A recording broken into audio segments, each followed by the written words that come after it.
Hello everyone, welcome back. It's Anna here and I am really pleased that you've joined me one more week. If you are new, welcome. My name is Anna and I am on the Cambridge Weight Plan. I've been on it since the 1st of June and every week I record a video to share my progress in terms of the total weight loss that I've had for that week and overall since I started, also my journey, my learnings, how I'm finding the weight loss process and anything else in between. Today is week 20, this week is week 27 and I mentioned last week that my consultant was on holiday, so I've not been weighed formally, but I have weighed myself at home. And last week I've lost in my home scales a kilo, so that still keeps me going. It's 2.23 pounds, which would put me, I think, at 42 kilos in total. And as always, I don't calculate this beforehand, so if you want to know how much 42 kilos is times 2.23, that makes it in pounds, which is 93, and if you divide that by 14, that gives you your stone, so it's 6.7 since the start of June. So I am delighted, and it's an amazing weight loss, so I'm really pleased with the progress. Last week I did promise that I will do a bit of a Q&A this week, so this is what I'm going to try to do. Now I don't know if it's morning, afternoon, evening for you. It's first thing in the morning on a Friday. This is the third time I've been trying to record this video. I tried all day yesterday, but I kept being interrupted. So I'm going to do this rapid fire style because I think it's a sign that I was going on for too long with the answers to my questions. But you know, get yourself settled. I'm fully wrapped up and warm because it's early and I'm cold and I wish I was back in bed, but I am here with you all. I'm delighted to be so. So big cup of tea in hand, get yourself warm, get yourself comfortable, and I'm going to share the questions based on what you guys have been leaving on my comments. Some of it will be a recap of questions asked and I may have already answered. Some may be things that have been asked and I haven't answered. I've been waiting for this week. So let's get started. I'm going to do this as much rapid fire as possible, but if you have any questions at any point, please feel free to drop them down in the comments. I read everything, I reply to everything, I'll get back to you as much as I can. And of course, should you be interested, should you like this, should you want to join part of this wonderful community that we have supporting each other, please subscribe, get involved, let me know what you're thinking, where you're at, all of those wonderful things. Let's get going. So, I'm going to kind of in chronological order from the questions that I started getting at the very start of my videos. So I'm recapping on some things that I may have touched on, and then I'll get to the more recent ones. So let's get started. How am I doing with my weight loss? I've told you how I'm doing with my weight loss in terms of the results, but in terms of overall, I think I'm doing pretty well. I'm really happy with the results. I'm really happy with the Cambridge Weight Plan diet. It works for me because I enjoy the products, because I find it easy to fit with my life, with my lifestyle, and it gives me consistent results every week as long as you stick to the plan. You drink plenty of water, you keep your fibre going so you can keep everything regular. You do see results and that keeps me going. And I've seen substantial weight loss. I am feeling so much better. I am looking so much more different. And I can also see what's coming further down the line and I can visualize what's coming. And I'm really looking forward to the next stage, the next target. So I am feeling really good. I'm feeling really positive now. I am over 6 months on it. So this is that point where you're kind of having to just push yourself through a little bit as well, and I will admit to that there are days when I wish I had already completed the diet or at least the bulk of the weight loss, and I think that's particularly more so because my husband was doing it with me, and he has been doing it with me, and he has reached his goal weight and he's looking amazing, and I think I see him and I just want that for myself right now. Like, I don't want to wait anymore. I see how amazing he looks. The fact that he's on his weight loss, the fact that he's reintroducing food, increasing his calories, doing a lot more exercise and activities. And I want that now. But I have to be patient. You know, I'm over halfway. I'm not quite at 3/4 yet. So I do need to persevere. And I think that point at which you're over halfway but you're not quite near the finish line yet is the hardest part, and I think that's where I am at now, in terms of there's nothing more to tell yourself, that you just need to keep at it and keep consistent. But you know, I'm all about just sticking to it and keep going and keep focused. So I'm feeling good, but I'm conscious that I'm in that tricky phase and I just have to not give up, because I've been here before, and this is the point at which I started finding ways to cheat the diet one way or another, or squeezing in an extra meal, or if you're supposed to have brown bread, then I would start having white bread and things like that. And you know, the Cambridge weight plan, if you're on step 1, there's nowhere to hide, because you just need to have the products and that's it, and anything outside of that is cheating. So it's very clear. So that keeps me on the straight and narrow, and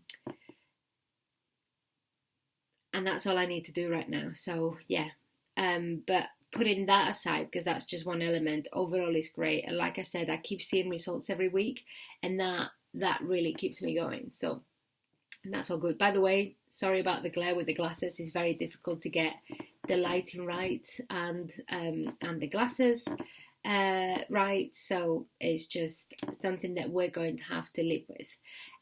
Anyway, not quite as rapid fire as I expected, but I'll keep going. Question 2. Any obvious indicators that I'm actually in ketosis? I'm not the most technical about it, and to be honest, I'm not too fussed about whether I'm in ketosis or not. I believe that the Cambridge diet works by putting you in ketosis, which is to it does so through reducing your calories and reducing the amount of carbs that you have, so you don't have as much carbohydrate that turns into sugar when it's digestive, and that's what digested, and that's what the body uses to fuel itself with energy. Whereas when you go into a state of ketosis, because you're not getting that energy from sugar converted carbs, what you actually do is you use fat, and your body starts using fat straight away as a source of energy. And if you're not consuming fat, then it just goes to your fat reserves, and that's why you lose the weight. The only indicator I have ever felt of being in ketosis is the fact that the very first day I was doing the diet, normally it says it takes about 3 or 4 days for you to kick into ketosis, and for what they call the keto flu, which is your detox symptoms, to kind of ease off. Depends on how you're doing. It could take longer, it could take less. You just need to get through it. For me, it was relatively easy. I was a little bit hungry, and I felt a little bit of a headache, but by 10 o'clock at night on the first day, I felt a rush of energy, and I really pushed through. But I think it's because I had been doing a number of different detoxes, like a juice detox, and I had been doing a little bit of slim fast and a few other things beforehand that meant that I wasn't at my worst point. If I had been eating like I was eating at my worst stage of my non-dieting, my pre-Cambridge non-dieted days, I probably would have had like a week's worth of keto flu symptoms. So it really depends on where you are and where your metabolism is, and the level of, to a certain extent, cleanliness or toxification that you're carrying from sugary drinks, from fatty drinks, from fatty food, from sugar and baked goods and all that kind of stuff. So I haven't had anything. And the only side effect that I've had really is a little bit of hair loss. So my hair has been falling quite a bit, and I'm taking some supplements, I'm taking some biotin, and I feel that that's helping. It's still growing quite a lot, it's quite healthy, so I'm not overly fussed, and I do have plenty of hair, so I'm not crazy. I'm not going crazy about it. I do have a bit of growth coming back, so it is doing what it needs to do, and I believe that as soon as you go back into eating, it will regrow quite healthy. So as long as I'm not worried that I'm taking my biotin, I also take a little bit of collagen. So I just kind of try to compensate a little bit, and that keeps me going. But so far, I'm not worried. So that's my experience with ketosis at the moment. Moving on, question 3. What products am I having? Am I having mainly shakes, or am I having bars as well? I'm having a bit of everything. I've basically worked my way through all of the Cambridge products. I've tried the shakes, the porridge, the bars, the soups, the meals. I tried the chocolate and hazelnut pudding. I've tried the mix-a-moos. Now I've chosen my flavours because I don't do mushrooms, so that mushroom soup is not something I'm going anywhere near. But I'll have to say I love all of the products. You just have to choose the ones that really work for you. So for me, in terms of the shakes, I absolutely love the banana. The chocolate orange is my favourite. Apparently it's being discontinued. I am gutted, because for me it's like a Terry's chocolate orange, and I have it in like this massive big mug that I have with as a hot chocolate. Oh my god, and it's like the best thing ever, especially now in winter. But anything. Also choc mint, if you like the cappuccino, that's quite creamy. It's like a creamy coffee flavour, so that's quite nice. They have the smoothies. I like is it cherry and strawberry? I forget. And there's also a strawberry and banana with oats. But I like the cherry and strawberry. It tastes a bit like the Ben & Jerry's Cherry Garcia ice cream. I just haven't had the cold ones. The products cold, for the shakes or the smoothies, since it got cold, because I just feel like I need a bit of warmth. I've also tried the bars, so I love the lemon yogurt. I think is everybody's favourite. I also quite like the peanuts, and the new festive bar is also super tasty. But I feel like I feel hungrier sooner with the bars, so I try to not have them. I'll have them if I'm going out somewhere, and then I can have them with a drink of water or a coffee. Those tend to be the ones that I have the most. Otherwise, for lunches lately, I've been doing soups, so I'll have the veggie with croutons, or what's the other one? The Oriental chili is also nice. And although sometimes I feel like it might have some mushroom in it, I'm maybe a little bit oversensitive to mushrooms because I don't like them, but I do still like the Oriental chili soup. And the Thai green noodle curries, which with yeah, I've said noodles already. You can tell I still need to wake up. So the Thai green noodle soup, that is also quite nice, but I do prefer the veggie and croutons. That's the tastiest, and with a lot of black pepper and a bit of chili powder, you can't go wrong. The porridge, maple and pecan, favourite. Sprinkle some cinnamon, amazing. And the meals, I mean, it's up to you. I quite like rice, so the chicken tikka is nice, but I've kind of gone a bit meh with it because I like to put extra water, and that one does lose its flavour a bit, whereas I find the mac and cheese and the new cottage pie both keep the flavour if you add loads of extra water to them. So they're the nicest, and you know that I have to spruce them up a bit, so always loads of black pepper in them. And the mac and cheese, I put chili flakes and nutmeg. Oh, so comforting. And the new cottage pie, I put black pepper and chili powder, just a little sprinkle on it, and that makes it super tasty. So those are my go-to meals. I also love the salted caramel bites, but I have them more when I'm on full products and I'm having a snack in the evening.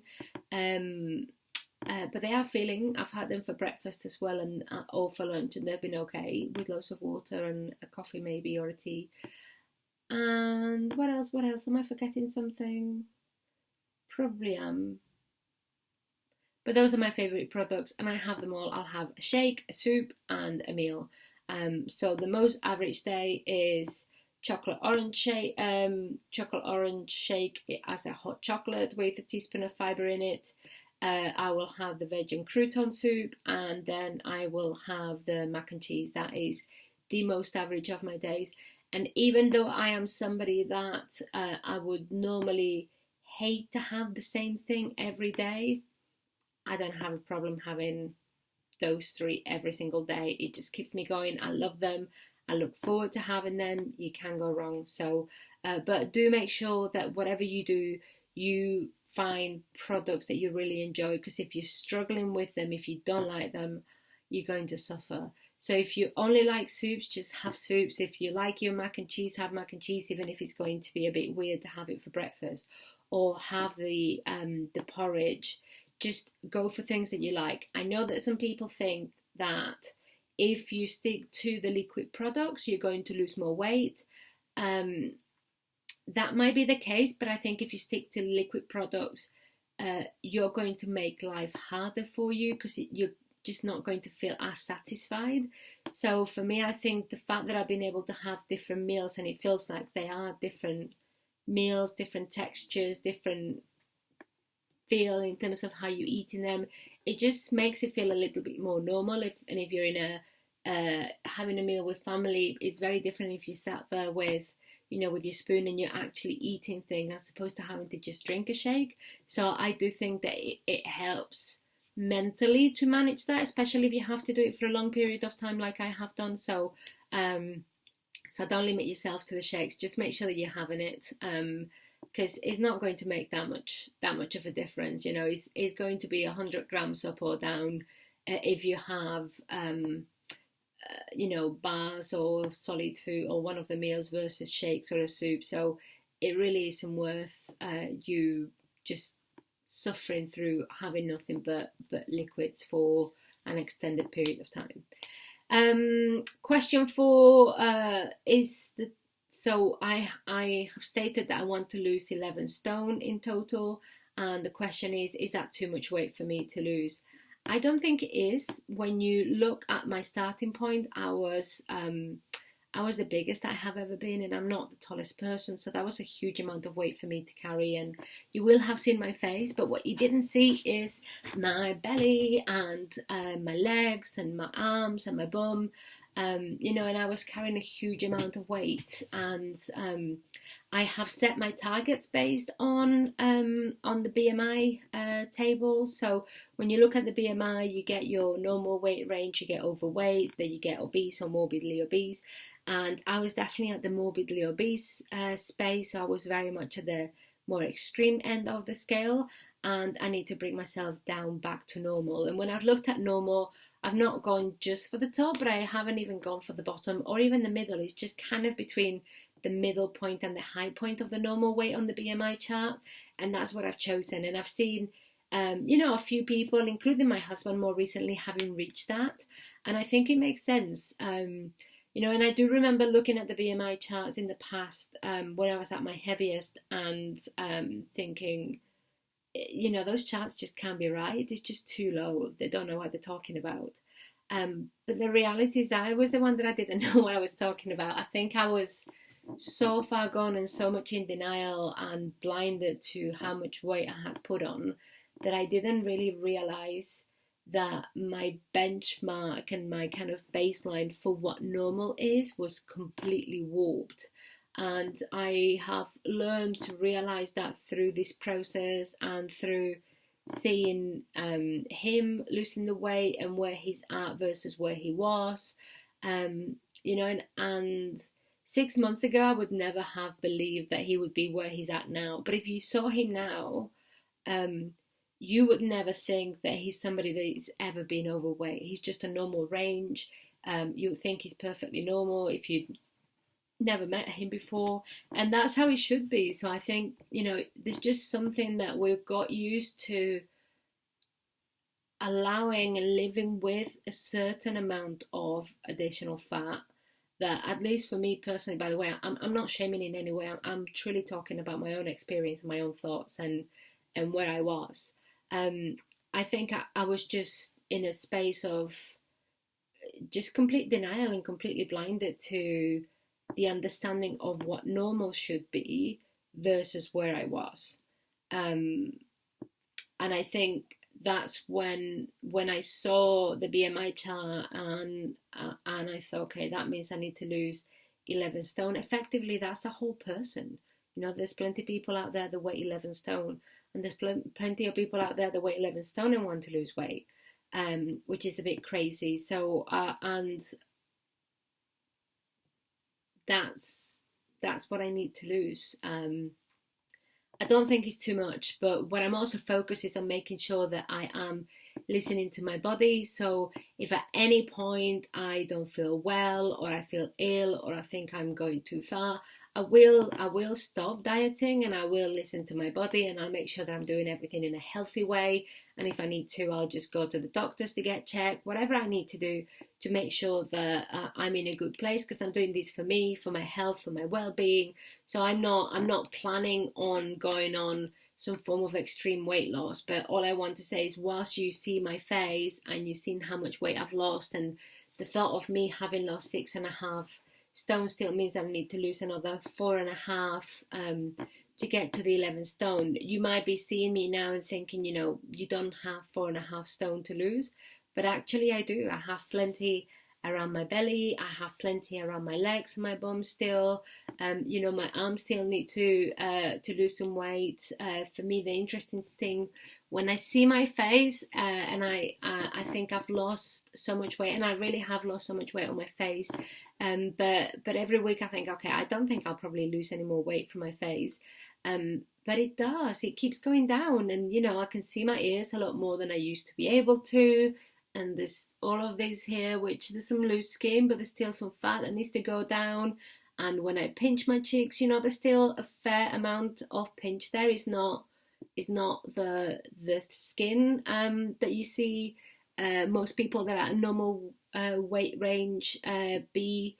So I am getting a lot closer, but I'm not quite there yet, and there's still a little bit more room for that to go down.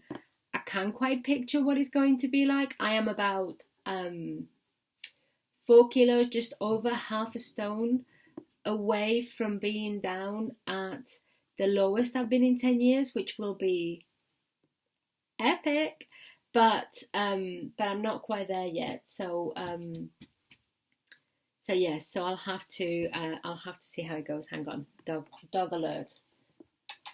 Come here. Hello. Hello, babes.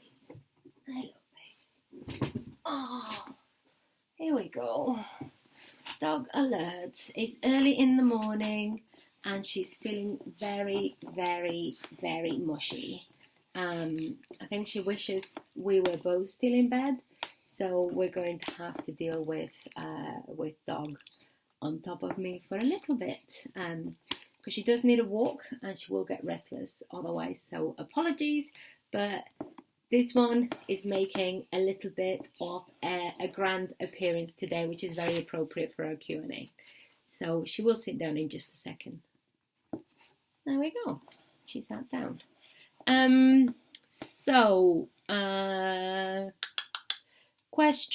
Next question 5. 800 calories versus 600 calories. Is that too much? Should I stick to 800 calories? I mean, the Cambridge Weight Plan, which has been studied, and there's been different forms of research done on it. They have studied the fact that for anybody below 5'7" and below a BMI of for women below 5'7" and below a BMI of 40, that 600 calories is the right way.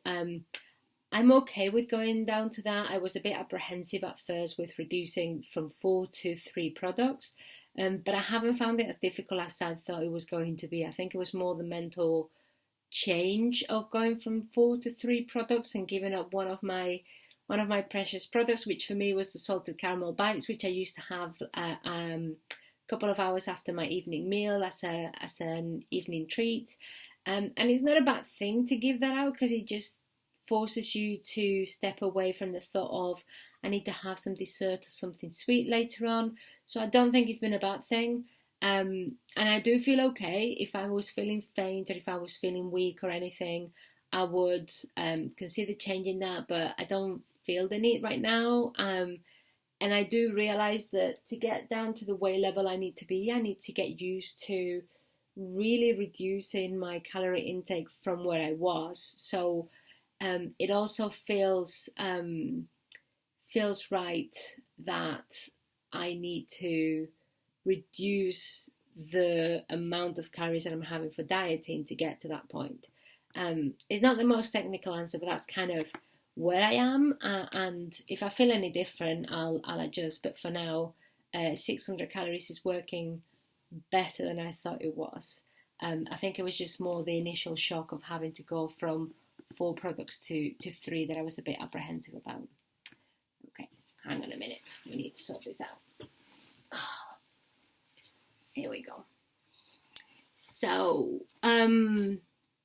next question, question 6. How long am I going to be on 3 products?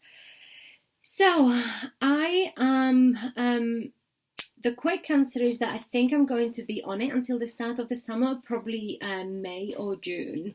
The longer answer is that I need to wait and see what happens with my holiday. So I'm going skiing in Feb, the middle 2 weeks of Feb.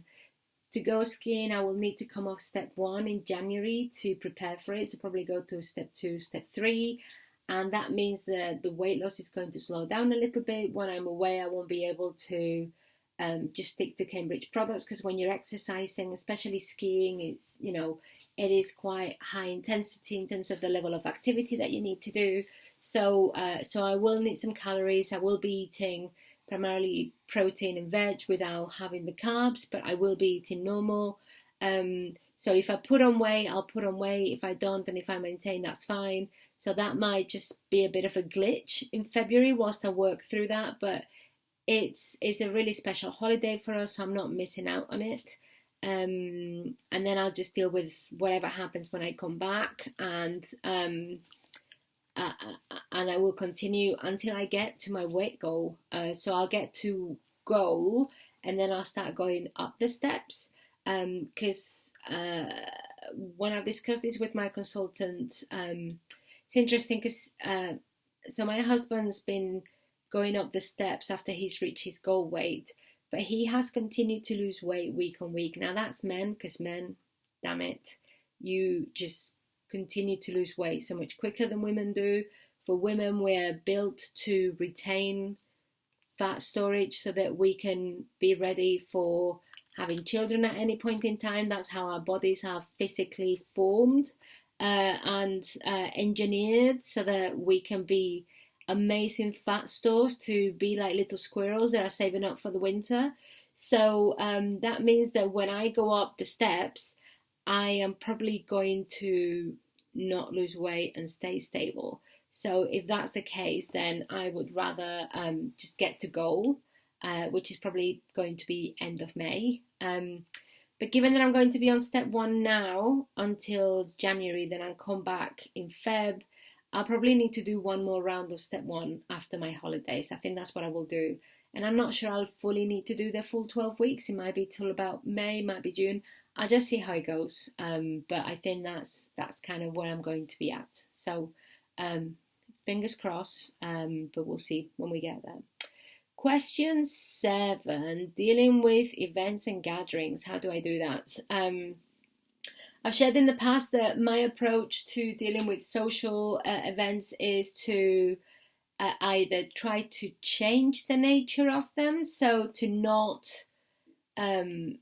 make socializing all around food, which is what I have been the most used to. And that's been a bit interesting in terms of changing dynamics with friends, with family. It takes a little bit of getting used to. So instead of meeting for a meal or for cocktails, I would go for an afternoon coffee or tea, and then I can have something light.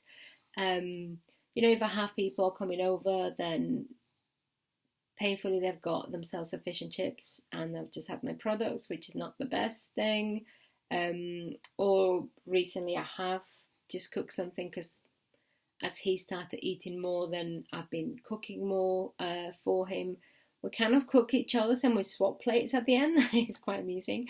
And for the events that I do want to go to, then I'll just take a product with me, and I have been eating that. So it is not ideal, but that's what I do because I want to stick to it. I have for myself a no deviation tolerance principle, because in the past I have given up very easily, and for me it becomes a very slippery slope. For those of you that can manage the whole thing of, I'll go out for a meal, I'll have a very calorie control meal, and then I'll just carry on with the product. Kudos to you, because I am not that kind of person. For me, I know that in the past, once I've done something like that, then I start finding in my head all forms of excuses to try to do it again. And before I know it, I'm completely out of the plan. So I need to stick to it and be disciplined. So that's what I'm doing. Just stick to the plan in every way possible. And whatever I do, I will either bring a product with me or not eat and bring a product. Unless, as you know, I have been a little bit scatterhead and I forgot my products altogether, in which case I have gone for getting some of the Lighter Life products from Superdrug, and that's what I've had. But I really don't enjoy them, so I've had to stay away from them. But that's how I deal with social gatherings. Do I have a Facebook group? I don't. I know that, Juliet, you were interested. I am here and I want to support every single one of you. It seems ironic that I'm on YouTube and I'm going to say I'm not the best at keeping up with social media, but I'm not.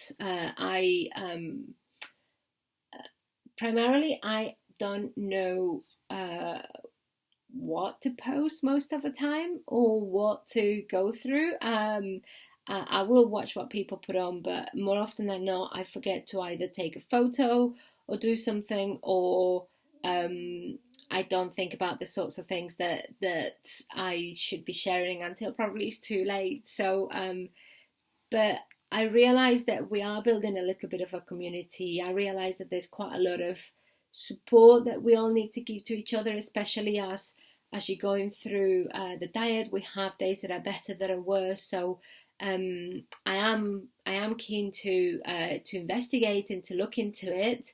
I'm just not sure what I would post. So if you have any ideas, then please drop them down on the suggestions. If you want to have a Facebook group, or if you want to have more contact on Instagram and the sort of things that you'd be interested in seeing through that, so I can think about what is the best way to manage that and to fit that, and to make sure that I am, focusing on the things that you'll find the most helpful, which is what I want to do, because I do realize that, and really this is why I've set up this channel, which is losing weight is such a personal thing, and it's such an emotional and such an up and down process, and you go through so many things. There's a lot of fat shaming and misunderstanding of the effort and what it takes to lose the weight, that I wanted to just try to normalize some of that, because I'm sure that what I'm going through are things that you guys are all going through, and other things that you'll be going through that maybe I'm not thinking about, but we're all kind of experiencing as we're losing the weight. And what I have found in the past is that it really helps me to understand that what I'm going through is normal, because other people are also going through it. So it does help to encourage you and to help you realize that actually it is part of the process, and I am doing the right things, and therefore I'll just keep at it. So I am keen to create the appropriate support. So if there's any specific things that you'd like to see through either Facebook or through Instagram, which would be the two social media platforms that I'll consider, then please let me know, and I'll find the best way to do something around that. Question 9, I guess it's less of a question, it's more of a comment. I'm getting a few, I guess, spam comments that are not published around people that are saying to get more views, but linking in with a comment on I want to help people wherever possible, because the whole point of this is to normalize the fact that losing weight can be a big effort, and it is an emotional journey, and it is a labor of love and concentration and focus. And I know that I'm not the only person struggling with this. Quite a lot of people are, and quite a lot of people are putting a lot of effort into doing that. So if you can think or have any suggestions on ways in which we can expand who gets the view without going through all of the spammy things or anything like that, then please let me know. But I do appreciate every single one of you that are with me. I checked this morning, 54 subscribers is amazing. I can't believe that 54 people out there are interested and they want to hear what I've got to say. So thank you so much. Absolute thank you and appreciation for that support. It means the world to me. It really does. So question 10. How much water do I drink per day? I think the quick answer is about 4 liters. So, but I do try to sneak in as much water as I possibly can.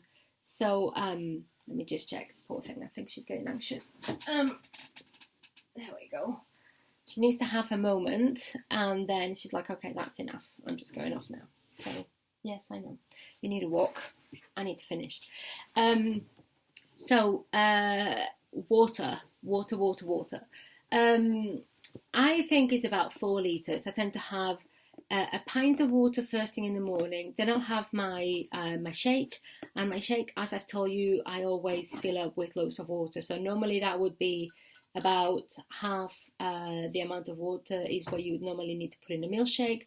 And I do double that. This is a cup of tea. So this is the next step after that. So water, shake, big cup of tea. I'll probably have about 2 or 3 of those during the morning, minimum. So that's probably about 2 to 4 pints. So it's about 2 liters during the morning. And then in the afternoon, I'll have another 1 or 2. And then in the evening, I'll have at least another 4 pints. So I reckon anywhere between 3 and 5 liters, 3 on a bad day, 5 on a good day, something like that. It just depends. But that's kind of what I'm at. And I really feel the days that I'm not drinking water, seriously, my hands get so dry. My knuckles now start to feel quite rough if I don't have enough liquid. So I can really tell that the body needs that fluid. And I definitely do notice that the weeks that I purposefully drink a lot more water, it might just be an extra 100 grams, but I do feel like there's that little bit of extra flush of weight. And the consultant, I think the Cambridge consultants have this saying of the more you drink, the more you shrink. I think if it's going to help you shrink, then drink as much as you can. Now, do be careful with water. Don't drink like 4 liters of water all in one go. That's not good for your body. You're just flushing it with too much water and you're over flooding it. But do space it out and try to have as much as you can throughout the morning and also throughout the afternoon and the evening, and just make sure that you keep yourself topped up. You learn to deal with having to go to the toilet every 2 minutes. It is a fact. You're just going to have to face to it. But it's good for you. You can definitely feel the benefit. Sometimes you feel drained, and if you feel drained, it might just be that you need more water and you think that you need more food, but what you actually need is more water. Whatever you do, start with water first, then have your products, then have more water, then have more water again. And the other thing that I will say is, do not confuse cups of particularly coffee with water, because the coffee doesn't count. Coffee is dehydrating. So I reckon that you need to have 1 to 2 cups of water per every cup of coffee you've had. So make sure that if you're having coffee, you're also compensating with more water, because that will be quite draining, and that is quite important. Even with tea, I feel a little bit about tea, because I will also have tea and water just in case. But make sure that you compensate with for any coffee that you have, because caffeine is dehydrating, so it will have the opposite effect. Next question is around, how do I keep up with the weight loss pace? How do I keep the weight going? Everybody will lose weight at a different rate. You just need to understand that, how does your body work and what is a normal rate for you, and then how do you keep up with that? So on the assumption that you are sticking to the diet, you are having your full 3 products, you're not having anything outside of that, you're not having and you're sticking to the Cambridge products, so things like the water flavors, that you're not having cordial, sugar-free cordial instead of water flavors, because that can slow you down, or on the assumption that you're not having skim milk or milk with your coffees, because that's not necessarily part of the plan. So those are things that can They won't prevent you from losing weight, but that might slow it down a little bit. So just make sure that when you're doing the plan, you're sticking to the plan as much as possible to the T, to the letter of it. And if you're doing that, then there are a few other things that I find that really help. For me, having the products regularly is super important. So keeping up with the water and keeping up with the pace of the products. Every 4 hours for me is the sweet spot of the products. I'll have 4 to 5 hours. I'll have my shakes anywhere between 6 and 8 or 9 in the morning, depending when I have it. If I have it about, let's call it 8 o'clock, so 8 to 9, 10, 11, 12. So I'll probably have my soup about 12:30, 1 o'clock. And then I'll have my evening meal about 6:30, 7, and then I'll just have a big cup of tea. But when I was having 4 products, I would have the salted caramel bites about 9, 9:30. So that would be my cycles of food. And I find that if I stay away from those, not only it makes me feel rubbish, but actually messes up with the weight loss cycles. The other thing is keeping up with the water. That's also important. Keeping some degree of activity. So you're not supposed to do a huge amount of exercise whilst you're on the Cambridge diet, because you're only on 600-800 calories a day. You do not have the energy to spare, but do find ways of keep moving. So I'll take my dog out for a walk twice a day. Sometimes it's longer, sometimes it's shorter, but we do go out. Try to park a little bit further away. Try to, if you're in an office, try to move up and down. Maybe that you just go to your coffee machine for a coffee and then you come back, and then you go for the water and then you come back. Try to make as many trips as possible, because even though it's a small distance, all of that is movement and is activity, and it will be helpful. So all of that helps. If you have kids, go with them to the park, make sure that you're keeping up with them, all of that wonderful stuff. And if you do that, and if you stick to the diet, to the products, and if you're having your water, and if you're having your products regularly, then you're doing everything you need to do. So your body will lose weight at whatever pace it's losing weight. And then you might find that through a month you have different cycles, particularly for women. Men tend to lose more steadily. You may have the occasional blip week, but it does tend to work itself back out. Women, we just work with our monthly cycles, and depending on what that is, you can have more of an up and down. So don't go on it just on a week by week basis. Do try to take a monthly average, because that is quite helpful. And when I look at mine, I average about 5.5 kilos a month, which is an amazing result. So I can have weeks of just losing a pound, or just a bit over a pound, and you could think, well, if you're just on 3 products, is that disappointing? Well, the following week I will lose more. So when you look at the total of the month, 5 kilos a month, that's over 10 pounds, 10, 11 pounds. I'm not complaining. I'm delighted with that. So question 12, what are my favorite products? I've gone through them already, but for me, choc orange, veg croutons, and mac and cheese. Can't go wrong. I quite like the new cottage pie as well, but those 3 are my absolute faves. For cold weekends, breakfast, sometimes I do the maple and pecan porridge with loads of cinnamon.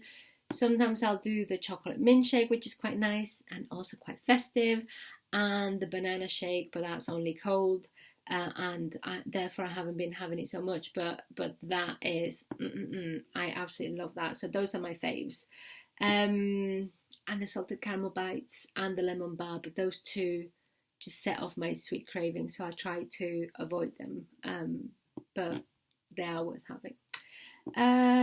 What else? Question 13. I guess it's more about 13 and 14, I've just realised I've written down the same question, which is about my self-care routine, moisturising cream that I use, and what sorts of body creams and stuff that I use. So thank you so much for the comments around my face and the fact that it looks great.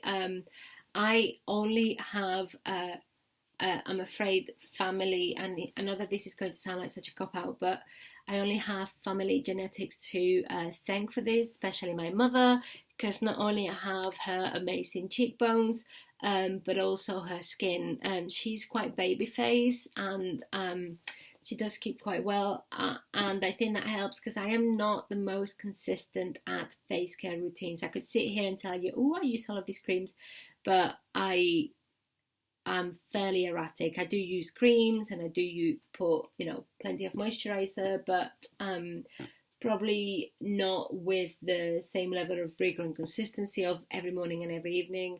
I'll do the morning and I'll do the evening, and then sometimes I'll forget in the evening, and sometimes I'll just rush out the house in the morning with just wetting my face and I just wash and go, or something like that. So I am a little bit erratic, but I'll share with you a few things that I use, and what I will also say is that I do use a combination of different type of products, sometimes more expensive, sometimes less expensive. I've had the Clinique 123 range in the past, and that I just haven't found that it works as well for me. I find that the toner dries my face too much, and the cream I don't find it moisturizing enough. I always end up having to either put too much or put other creams on. So I use a combination of different things, sometimes more or sometimes less expensive. What I will say is that things that I'll do is I'll definitely wash my face. I'll use a toner, and I'll use some form of serum, and then a good moisturizing cream. And I've just realized that I've not brought my serum, but right now I'm using my toner. Right now I'm using a Lancome toner, which is in a pink bottle, which is quite moisturizing. So let me take a step back.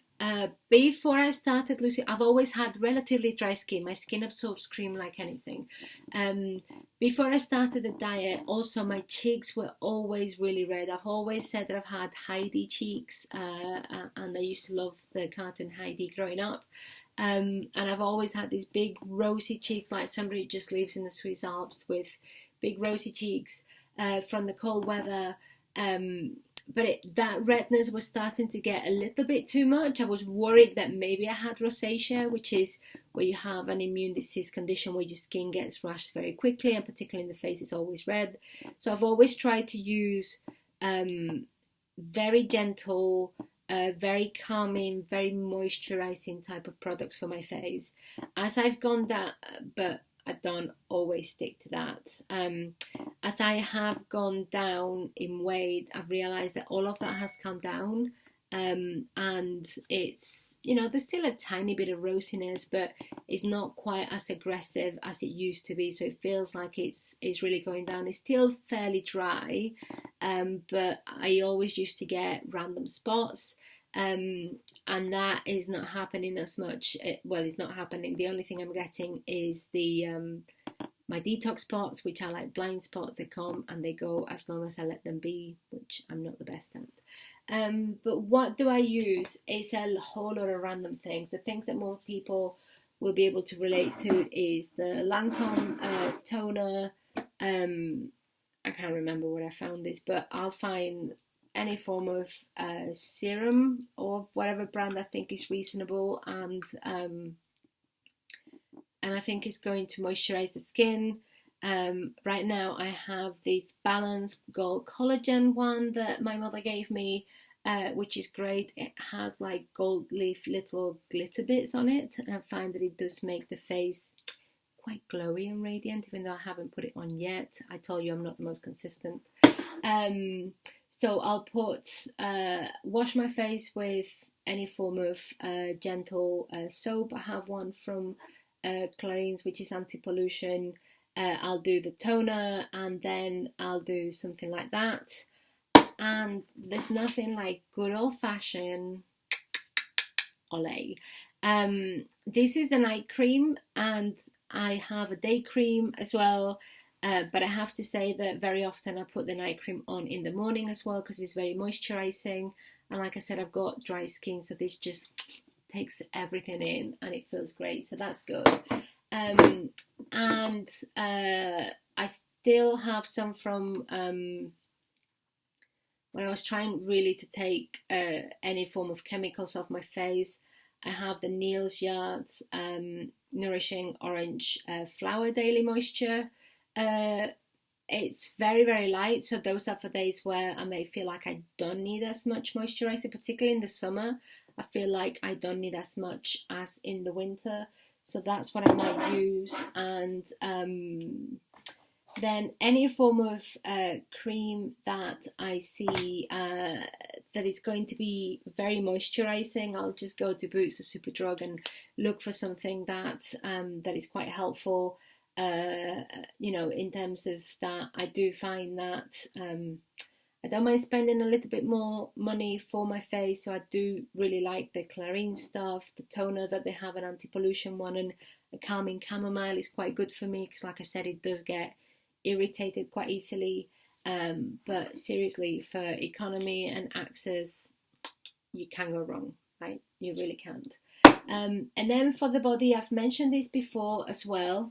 But for me, there are 3 things for body moisturizing that are amazing. Vaseline Intensive Care, and this is on the spray. You spray all over your body, it dries instantly. It really is like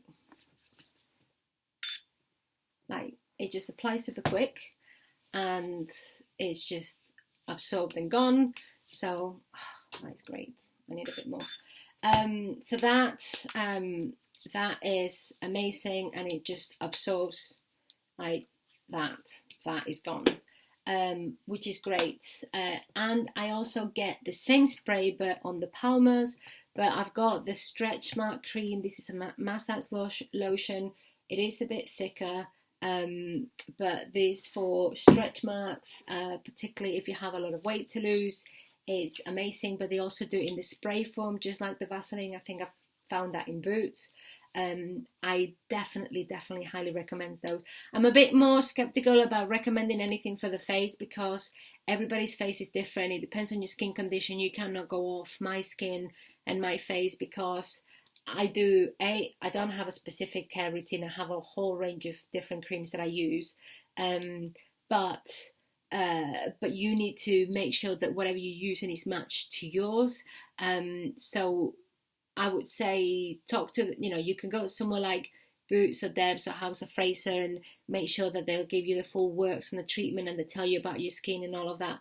But then you shop around, and then you shop around for the things that work for you, that may be more or less expensive, to suit your budget or to suit your needs, whatever you feel that you want. I prefer to spend a little bit more, but it's up to you. That it just depends. And I know that there's plenty of other creams that will work really well. So I'm dubious about sharing too much about that because you need to make it personal to you and whatever feels right for your skin. This is not a magic formula. This is just about the fact that I'm really lucky with the skin that I have. My sister, even though she'd hate me for saying that, but my sister's skin is not like my mother's. I have a similar skin to my mother's, and we both have the same kind of skin that we're kind of more baby faced. My sister's is slightly different, so therefore she will show signs of aging a bit more than we will. And we're the same, and she can use creams, and I always pick on her because she never uses that much cream on the face. I am incredibly liberal with it. I just kind of bathe myself in it and leave it to absorb and everything. But I'm all about listening to your body. So if you're putting cream on and you get spotty, it's too greasy for you. If you put cream on and it still feels dry, then it's not moisturizing enough. Just make sure that you get the right balance. For me, I noticed that pollution and traffic and the cold air affects it quite a lot and dries it. So I always go for things that are really moisturizing, but also calming, trying to stay as natural as possible and trying to be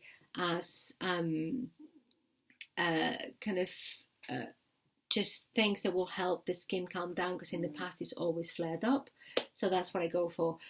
Final thing on the body is, again, on the palmers, I've mentioned about the coconut oil. You put this straight after the shower on a completely, you basically soak in wet, do not towel dry yourself. You apply that all over from there to your toes, all the way through. It makes such a big difference on your body. That I will definitely say, I would guarantee that to anyone, because it absorbs, it's not greasy, and if you're losing weight or not, but it's a bit like having Johnson's baby oil after the shower, but I find that this is not as greasy as the Johnson's baby oil, and it dries immediately and it feels great. So I would definitely recommend that. So I'm sorry if that's not the best answer on the face care routine, but I do feel that it's down to your personal skin, and just work with what you've got, and find the right things for it. So I am a little bit conscious and cautious to recommend too much on that. Question 15, what fiber do I use and how much do I take, and does it work for me? So from the day that I started on the diet, I felt that my digestive system slowed down, and therefore everything slowed down in that front. Yes, this is going to be a TMI type of conversation. So if you don't like too much info, I'm sorry, cover your ears, come back in 2 minutes, because I'm going to go there. So I did have a fair amount of constipation to begin with, and then my consultant recommended the fiber. I started with 1 teaspoon a day, and then that wasn't enough, so I've been having 1 in the morning with my shake, and then 1 in the evening with my drink. But I tried to have it straight after my evening meal. And when I say a teaspoon, the size of the teaspoons are fairly generous, so I tend to use the Cambridge Diet fiber, or I buy Senocock tablets. So literally these are my 2 things that I go for. So Senocock, you can find that in Boots, you can find that on Amazon, is made from natural senna fruit.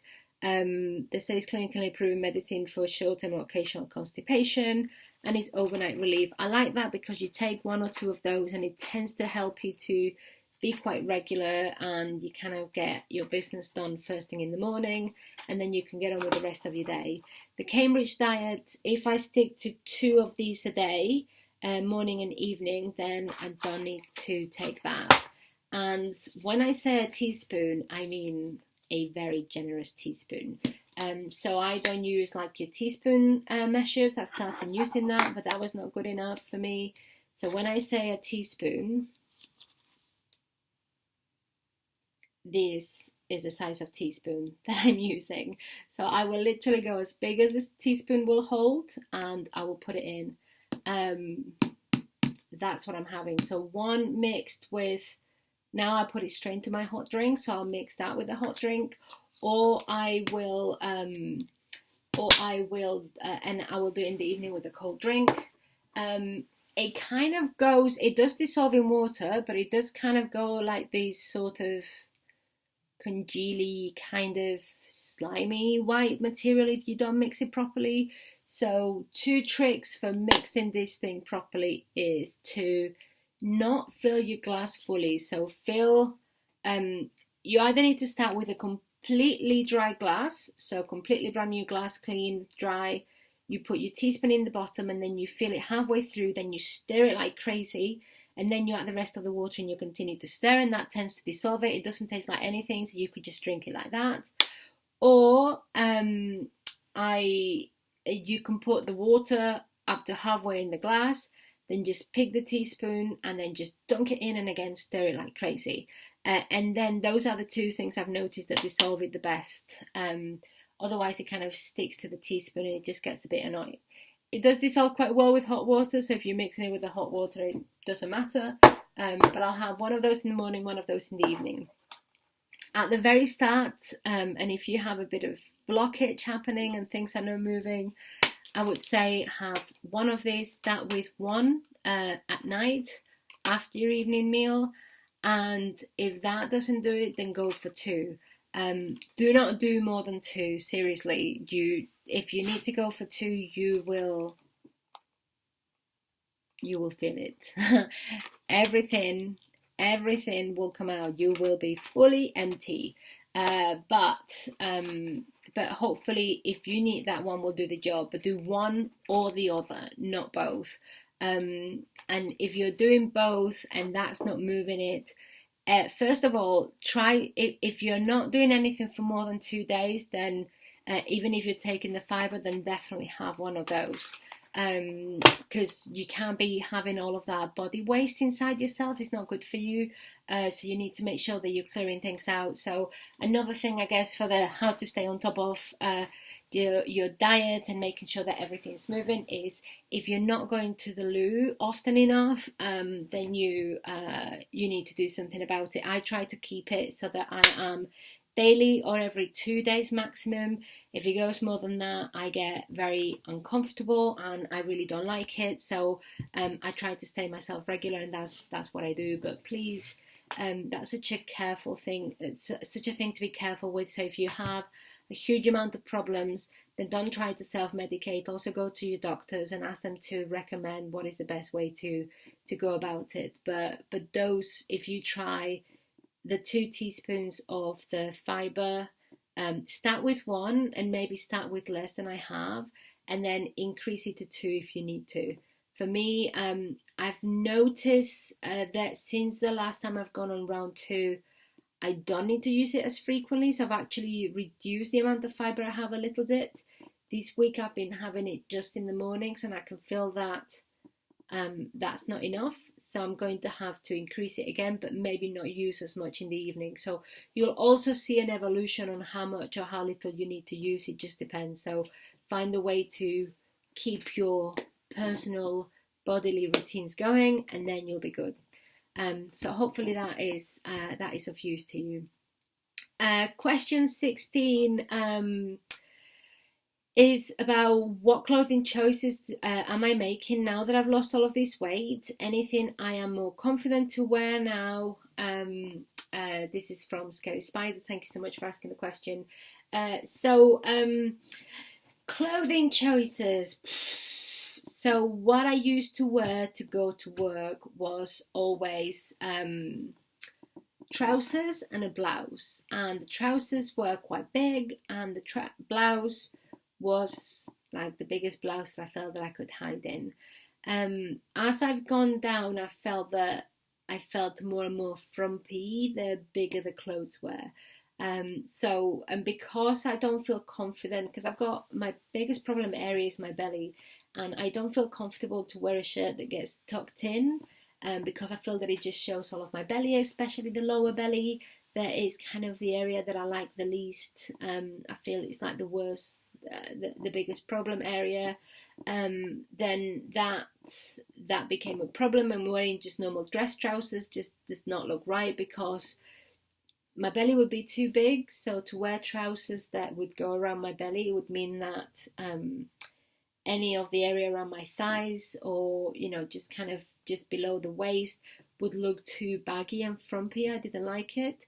So I've really started to change how I'm getting dressed quite a bit. I wear a lot more jeggings, or very fitted trousers, things that have an elasticated waist but they're fitted, and I tend to wear something that covers my bum but is still a bit more fitted. So I tend to wear more tunic or long jumpers, especially now in the winter.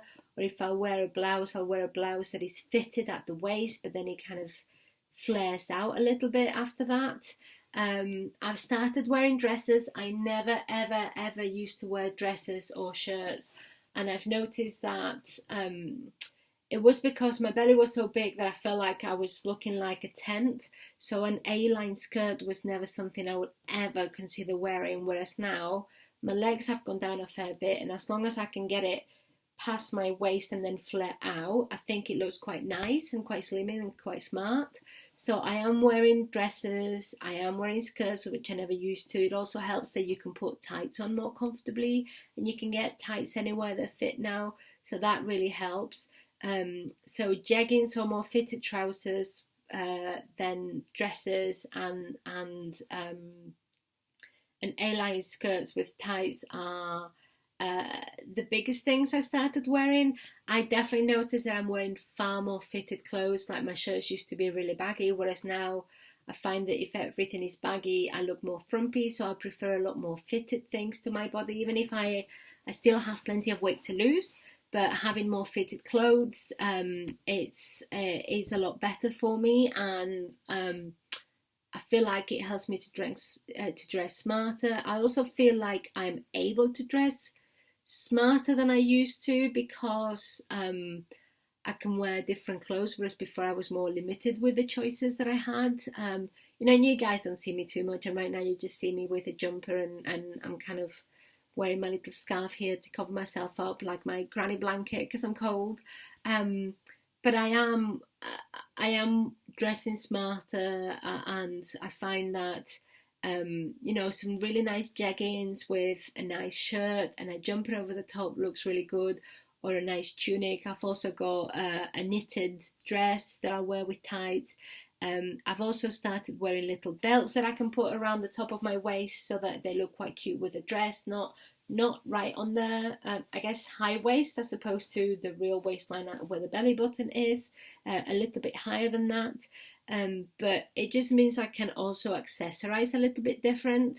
And the one thing that I'm looking forward to doing is my calves going down more, so I can buy knee length boots. And I know that there are different sizes of boots that you can get to fit around your calves, depending on the size.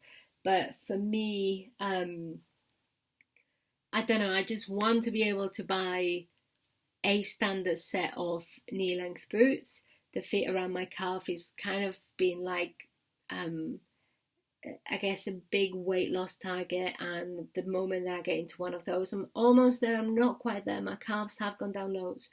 They do need to go down a tiny bit more yet, but it is getting so much closer. So I can't wait. I can't wait for that. But yeah, I'm definitely wearing more fitted clothes. And I'm buying a few clothes because I have to, otherwise I have nothing to wear. So I find that things in Next fit quite well. I found Dorothy Perkins fit quite well, and kind of M&S tend to be the three shops that I've been frequenting the most, I would say.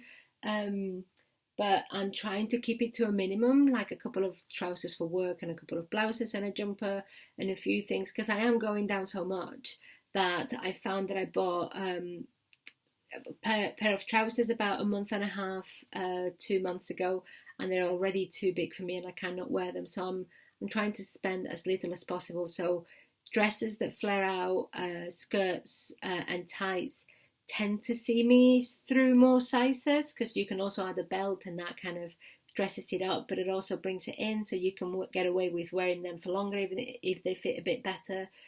So that's what I've been doing. And the gents, if you need to reduce your trouser size, then try to wait 1 or 2 trouser sizes. You may not need to make sure that it's folded at the sides or at the back a little bit. But as you go down, you will go down quite quickly, so it will make a big difference. It'll be great to feel like you've jumped 2 sizes, and you'll also notice that on the notches on your belt. So make sure that that you do that. But that's what I'm doing with my clothes, and I'm also choosing different colours. I mean, I've been wearing a lot more black recently because I think those are the things that I had. But the kind of mustard yellow that I wore last week, I probably would never have worn before. So I feel like I'm braver with the colour choices as well. Yeah, so it is a little bit about trying. Oh, and I did buy in Next a little black dress that comes down at the back and is at knee level for Christmas, and I would never have bought that. So I've got a nice pair of heels to go with that. And I'll be wearing black tights, and that will definitely be a brave move for me because I've never ever worn anything like that, so I'm looking forward to it. So it does feel like, every now and then you're able to wear something a little bit more special, and that feels great. It really does. Anyway, anyway, so hopefully that's helpful to you. But what I will say also about the clothes is that in the past I would never have worn an A-line skirt because I would feel that it wouldn't suit me. So you may just, as you go down weight, your body will adjust and it'll be at different stages. So also work with what you've got, and don't assume that because in the past one style used to suit you better that it will do now. Do try different things, because I have found that mixing and matching different things actually pleasantly surprised me, and things that I would never think of wearing. I think, oh, that will never suit me. Actually, it does now, and it does look a lot better. So I think it's actually quite fun to be able to have a bit of a try and a play, and a mess around and just go through the different clothes. I am saving a couple of items that I had right from the start, so when I reach my goal weight I will do a before and after. I can show you how I look in the clothes that I was wearing. I had a try the other day, and the interesting thing is it doesn't look as shocking as I thought it would do, because when you're thinner everything looks better. So even if it looks big, it actually doesn't look that bad. So I thought, okay, I need to go down more for this to be the drastic change that I want it to be. So watch that space. When I get to my goal weight, I might get there. So I'll keep you posted on that.